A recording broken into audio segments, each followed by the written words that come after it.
asino sbranato sul monte Cesena, Valdobbiadene, quasi sicuramente si tratta del lupo che in queste settimane sta colpendo nella Val Belluna e che sarebbe arrivato nella Marca. Delitto Corrò, la console di Capoverde.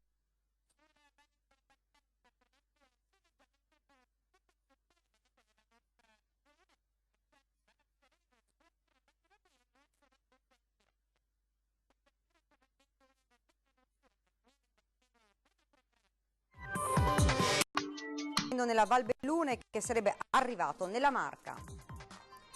Delitto Corrò, la console di Capoverde in Italia vittima di pesanti insulti sul web dopo aver raccontato ai nostri microfoni della colletta italiana per liberare 3 anni fa l'uomo accusato dell'omicidio.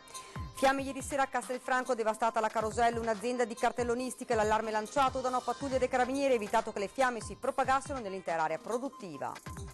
Ladri mortalati dagli impianti di videosorveglianza delle abitazioni prese di mira, immagini messe online dalle vittime, centinaia le condivisioni del post di un'imprenditrice di San Biagio di Callalta.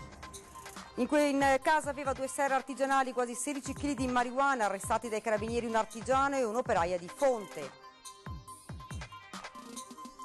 Picco di produzione allo stabilimento Electrolux di Susegana, saranno assunti 27 operai con contratto a tempo determinato, è la prima volta dal 2002 che l'organico viene incrementato. In arrivo nelle prossime ore l'annunciato crollo termico tra domani e mercoledì, giù anche di 10 gradi, intanto la neve torna ad imbiancare Cima Grappa. Buonasera e ben ritrovati dalla redazione di Treviso. Dunque questi i titoli: un asino è stato sbranato sul monte Cesena, siamo a Valdobbiadene e quasi sicuramente si tratta del lupo che in queste settimane sta colpendo nella Val Belluna. Sembra che non ci siano dubbi. A sbranare quest'asino di 20 anni sul monte Cesena sarebbe stato un lupo, forse lo stesso che nell'ultimo periodo sta colpendo in Val Belluna, nella zona di Lentiai. Questa è la fine del povero animale appartenente all'azienda agricola di Fabio Piccolin, che a Valdobbiadene è anche presidente della sezione locale della Coldiretti. L'agguato risale alla scorsa settimana, ad avvisare il proprietario alcuni cacciatori. Dalle impronte che ci sono lì in zona sembrerebbe un animale solo che ha predato l'asino.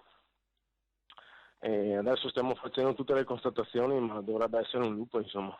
L'asino, sta emergendo dai rilievi, è stato azzannato alla gola da un singolo animale, dinamica che è tipica proprio dei lupi. Sul luogo del ritrovamento sono intervenuti sia gli uomini del Corpo Forestale che i colleghi della Polizia Provinciale di Treviso. Quanto al monte Cesena, non è nuovo alle invasioni di animali selvatici, spesso appartenenti a specie non autoctone. Tra gli allevatori c'è apprensione.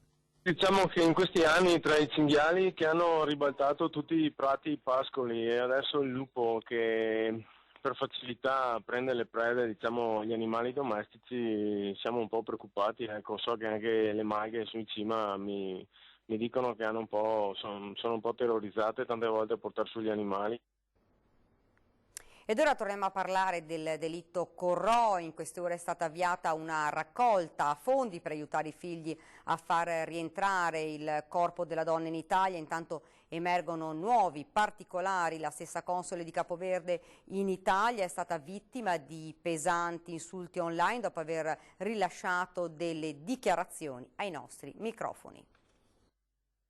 Insultata online su Facebook e WhatsApp per aver detto semplicemente la verità ai nostri microfoni, parole spesso grevi e irriferibili. Medana Lopez, console onorario di Capoverde in Italia, va avanti per la sua strada. Sabato scorso Lopez aveva confermato come il presunto assassino di Marilena Corrò, Gianfranco Coppola, fosse in libertà grazie a una colletta promossa da alcuni italiani dell'isola di Boavista, 3.000 euro che erano serviti a risarcire l'uomo che aveva ferito gravemente in una rissa nel 2016. Il riferimento era ad alcuni italiani e non certo all'intera comunità, ma a qualcuno questa scomoda verità ha dato fastidio. Mi è molto dispiaciuto e mi è costata anche qualche lacrima perché sinceramente mi ha stupito che qualcuno si preoccupasse di offendere me quando è successo quello che è successo alla signora Corrò e tutti dovremmo avere questo in mente.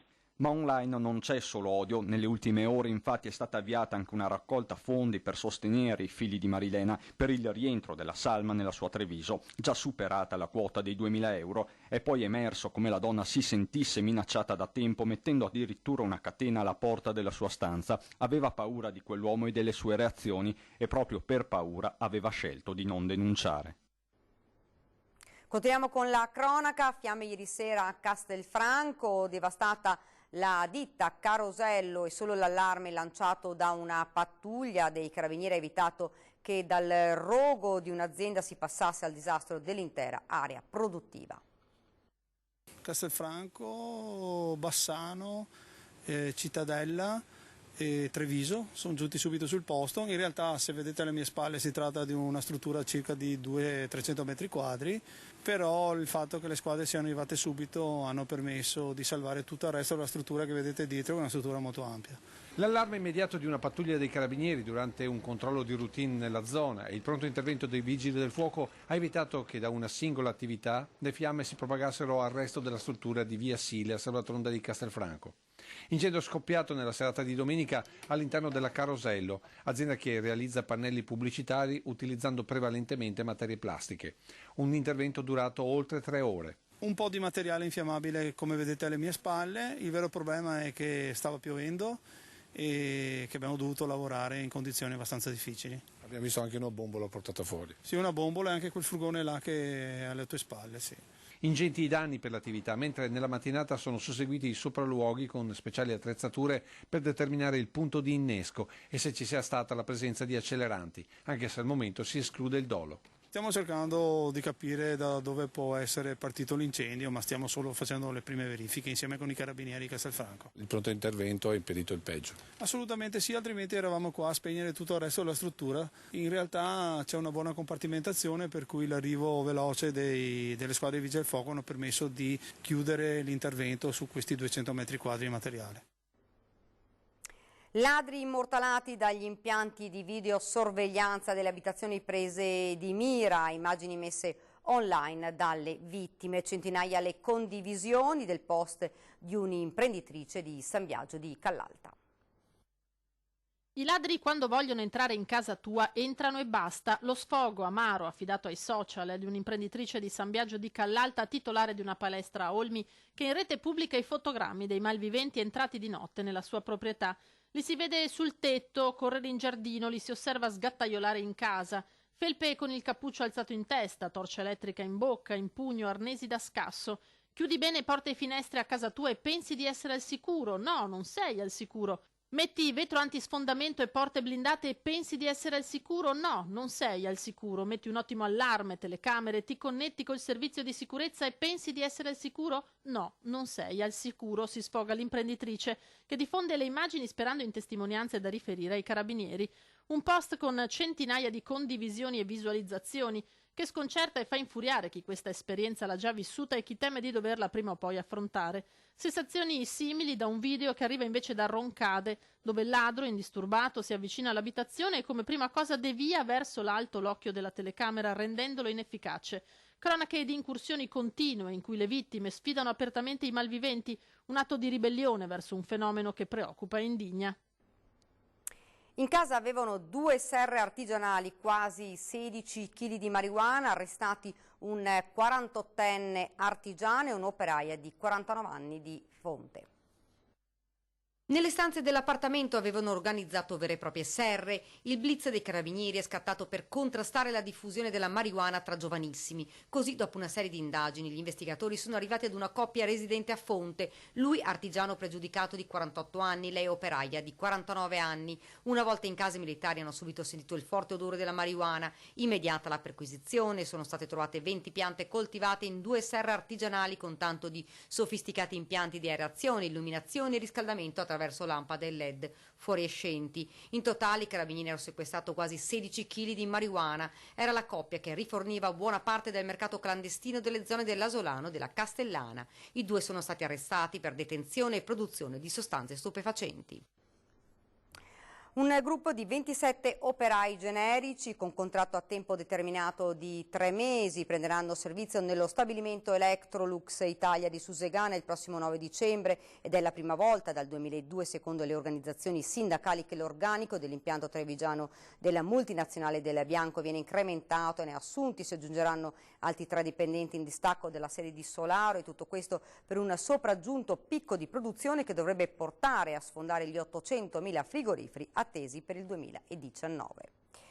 Dopo il flash mob di sabato sera, le sardine infiammano la politica trevigiana, con il sindaco che ha anche denunciato di essere stato insultato. All'attacco il PD, mentre le sardine continuano la loro mobilitazione sui social.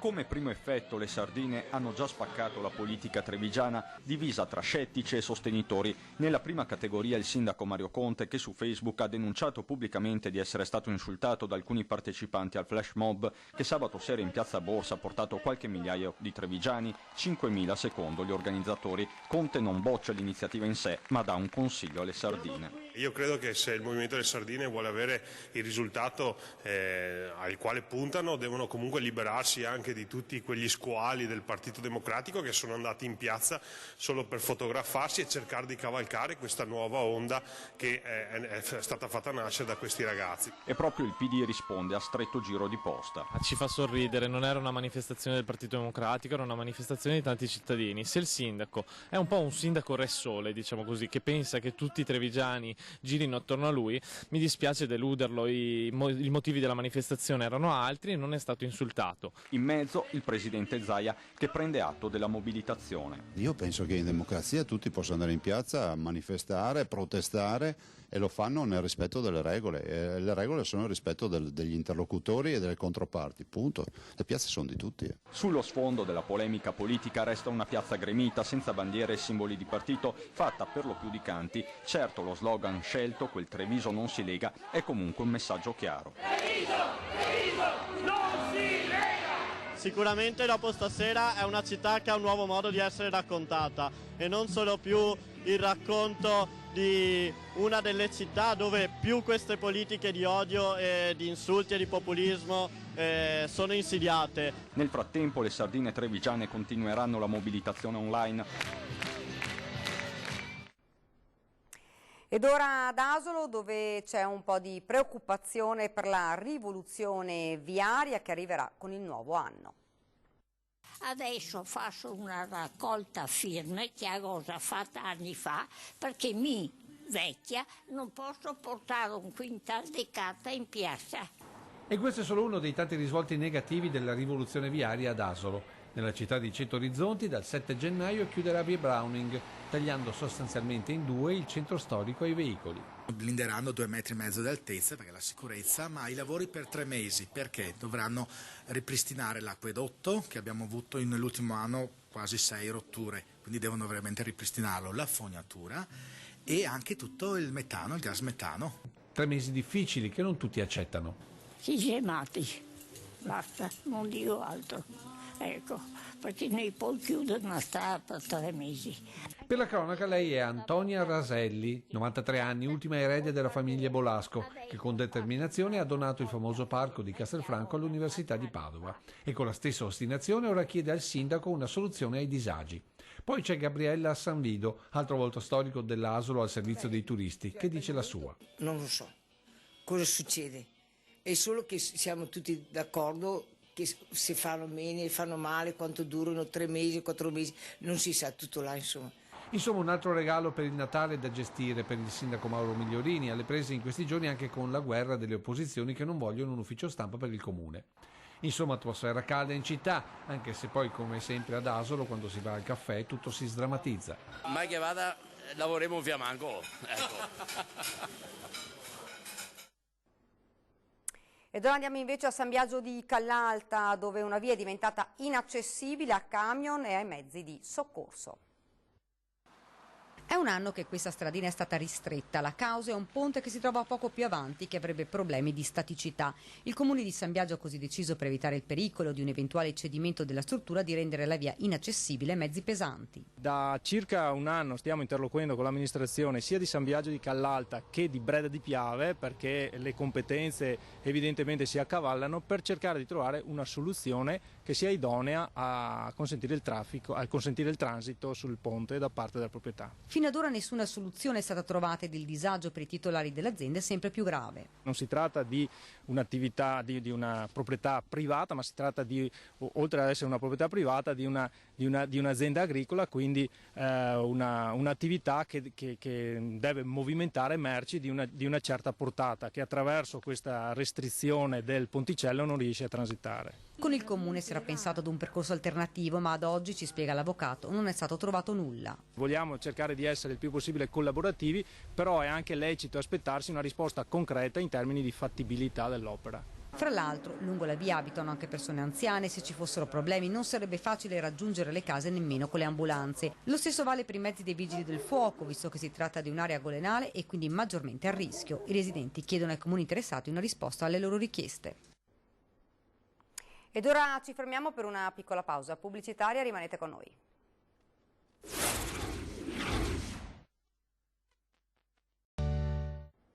Rieccoci nuovamente in studio con l'edizione trevigiana dei nostri telegiornali ed ora guardiamo insieme le belle immagini di Cima Grappa, come si poteva ammirare questa mattina da Castelfranco. Dopo la pioggia, il cielo terso del mattino ha permesso di notare anche ad occhio nudo i particolari del sacrario, reso ancora più suggestivo dalla neve caduta anche nel corso della notte appena trascorsa. Uno spettacolo che rimarrà anche nei prossimi giorni grazie all'abbassamento delle temperature previste anche di 10 gradi nelle prossime ore. Ed ora siamo allo sport basket. La De Longhi sconta le pesanti assenze di Logan, Cook e Imbro e viene piegata per 69-61 da Trieste nel derby del Nord-Est, una partita caratterizzata dalle pessime percentuali da 2 dalla lunetta. Treviso ha tenuto per quasi tutta la gara per poi crollare nei minuti decisivi. Prossima sfida con Reggio Emilia, sentiamo le parole proprio di Capitan Imbro.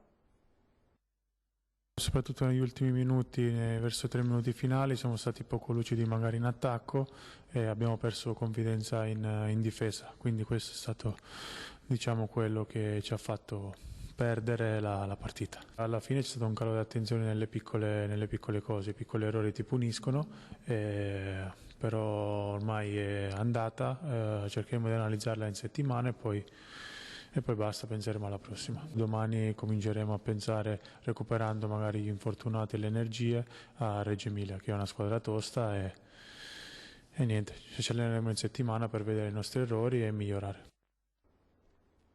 Ed ora siamo alla nostra pagina da Belluno e provincia.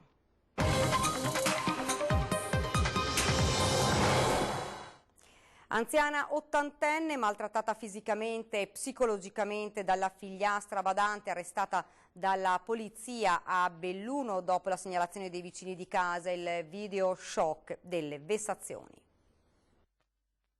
Doveva assisterla perché dopo una malattia era rimasta parzialmente disabile ed invece ogni volta che andava da lei la vessava, le tirava i capelli. Maltrattamenti che ormai erano diventati quotidiani. La vittima è un'anziana di 80 anni. In manetta è finita la figliastra, un insospettabile bellunese di 71 anni. A lanciare l'allarme erano stati alcuni vicini di casa che avevano assistito a un episodio violento proprio venuto fuori casa, sulla strada. Siamo partiti da segnalazioni di cittadini che, per quanto potevano non essere esaustive, ci hanno permesso di approfondire e di scoprire il quadro indiziario che poi è emerso, però l'importante è stata appunto la sensibilità dei residenti e dei vicini di casa. Così la squadra mobile senza esitare ha nascosto delle telecamere nell'abitazione della vittima e il quadro terribile si è subito delineato, tanto che gli investigatori non hanno potuto attendere un minuto in più. Il blitz è scattato subito e la 71enne è stata arrestata per maltrattamenti aggravati in famiglia. Ci ha portato a scoprire un quadro di crudeltà familiare,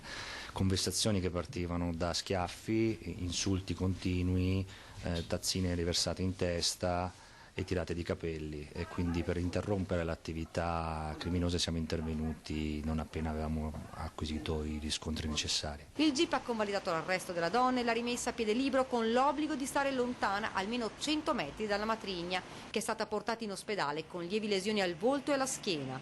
L'appello della polizia se si venisse a conoscenza di questi casi. Segnalare sempre qualsiasi cosa, qualsiasi violenza, soprattutto quando avvengono sulla pubblica via, perché se avvengono sulla pubblica via vuol dire che in casa avviene anche peggio. È stata la pattuglia del nucleo operativo radiomobile dei Carabinieri di Belluno a trovare ieri mattina il corpo senza vita di Piero Balzan, 74 anni, in via Garibaldi a Belluno. I militari sono intervenuti perché allertati dai familiari, visto che l'uomo non rispondeva al telefono e la porta d'ingresso era chiusa. Balzan è morto per cause naturali. Molto noto a Belluno, Balzan è stato anche amministratore provinciale per un lungo periodo. Molti gli attestati di stima e di condoglianze da parte del presidente della provincia, Roberto Padrin. Ha registrato il pienone la giornata inaugurale delle iniziative del Natale delle Dolomiti. Visitatori soddisfatti, l'Ascom, la sinergia vince sempre. Felicissima, e poi siamo appena tornati in Italia e ci stiamo godendo questa bella festa. È un inizio, è una cosa nuova, speriamo che funzioni. Con molto piacere, e quest'anno ho visto che hanno fatto varie manifestazioni. Hanno fatto le cose in grandi. Sì, abbastanza, siamo contenti e felici. Pienone in Piazza Duomo per il lancio delle iniziative organizzate per il Natale a Belluno, entusiasmo per il via alle proiezioni dedicate al decennale delle Dolomiti UNESCO che hanno sorpreso e emozionato il pubblico. Spero che soprattutto i cittadini bellunesi capiscano lo sforzo che abbiamo fatto e la sinergia anche con il comune di Belluno ha portato veramente a ottimi risultati. Allora capiamo che nel momento in cui tutti insieme si collabora, qualche cosa viene fuori, meno divisioni, più interessi per l'attività che può esserci in centro, e allora ecco, questo è il risultato. Apprezzatissimo il mercatino, quest'anno particolarmente curato, che propone i prodotti artigianali e dell'enogastronomia locale. Uno sforzo collettivo che ha messo insieme i commercianti del centro con l'Ascom, la provincia e il comune. Questo vorrei che fosse veramente l'inizio di una fase nuova in cui abbiamo superato le grandi difficoltà e iniziamo ad avviarci verso una fase nella quale le nostre bellezze naturali, le bellezze della nostra città vengano valorizzate anche dai nostri addobbi e dalla nostra atmosfera natalizia. Prima di chiudere vi ricordo fra qualche minuto la nostra trasmissione 20:10, ospiti in studio Luigi Susin, Fratelli d'Italia, e Silvano Piazza, Partito Democratico. Subito dopo non perdetevi Ring con Gianluca Forcolin della Lega, Alessandro Luigi Bisato del Partito Democratico, Sergio Berlato di Fratelli d'Italia ed Erika Baldin del Movimento 5 Stelle. Dunque non perdetevi Ring 21:15 nella nostra emittente Antenna 3. E questa era l'ultima notizia. Io vi lascio ora, come di consueto, alle nostre previsioni del tempo. Grazie davvero per averci seguito, buona serata.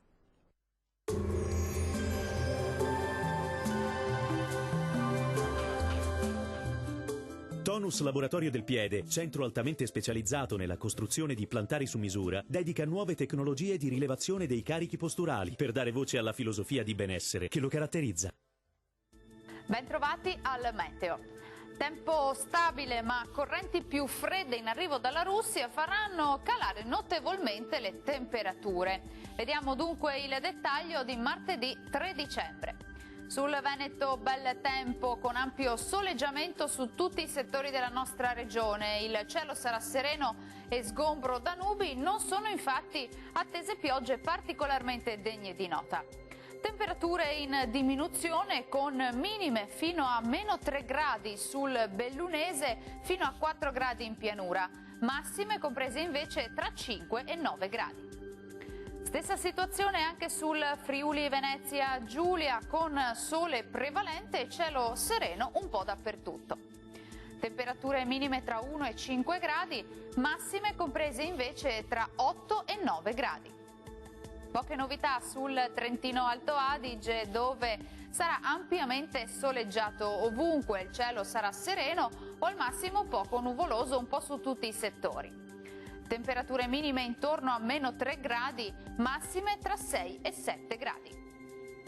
Dal meteo per ora è tutto, arrivederci al prossimo aggiornamento.